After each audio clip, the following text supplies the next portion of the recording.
Verder kon hij baie naby a in die little pen here gekom at Sun het. City, and the second hole playing a lot Jacobsen. longer than it's done all week as we FlightScope, have a look vertel at ons 'n bietjie FlightScope. daar, is die. You've been fascinated by all this Ja, hierdie new is technology we have here. Frederik se It takes a bit bophou of explaining over on the right op side, the die clubhead speed tweede in puitjie. kilometers and the ball speed off the club Jy kan face, sien but it bietjie has so many gesny other daar things soos to jy enjoy kyk na too. daai geel It certainly streep. does, and for somebody Sy who's a club fitter stokvoet or somebody spoed who wants to really improve their golf, 180 this is km per the way uur to do it.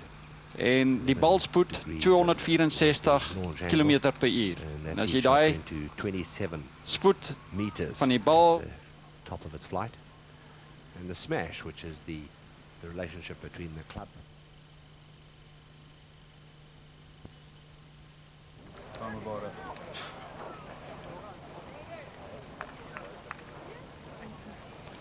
And this is Ernie's tee shot there. Clubhead speed of 282 kilometers an hour. Excuse me, 191. The ball coming off at 282.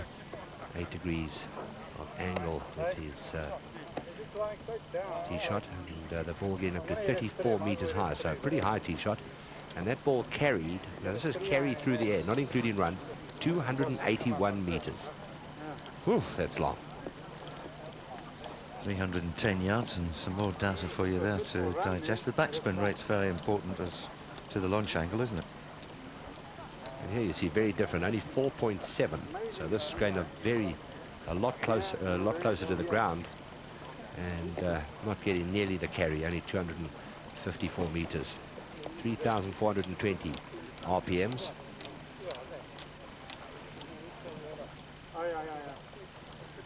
It's a lot to take in on that graphic, and you need quite a bit of time to explain it, but there's no question it will become a major part of television coverage, I think, over the next few years.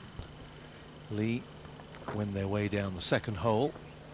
Do you know, I really like this FlightScope gadget we have here. So much you can learn from all the figures on this table. The launch angle there of Retief Goosen has varied a little bit this week, and you're looking for the correlation between the launch angle and the backspin. He gets plenty of backspin, and that means that it keeps the ball in the air a long time. Launch angle there for Lee Westwood, 7.1.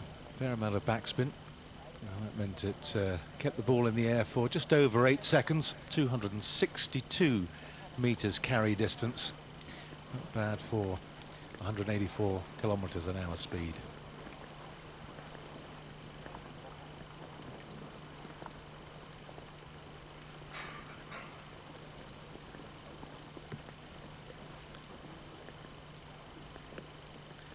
I think just looking at the FlightScope there of Lee Westwood, maximum height 31 meters high. West coast of the United States. And there's Retief Goosen on the FlightScope. Just an iron off the tee. You see his swing speed down at 165, which is a little lower than it would be with a driver. The launch angle, 10.4 degrees.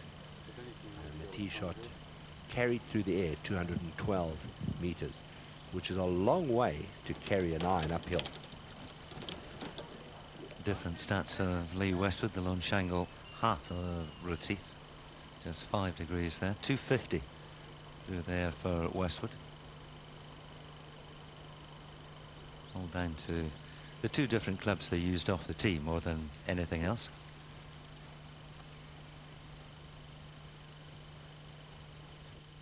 Enormous difference too. I think Lee Westwood, if he can pick up a good lie here and try and play a shot where he can get some grab on the ball coming into this green, because the 17th is so hard, the surface, very difficult for him to, I think, get it on the green from where he is.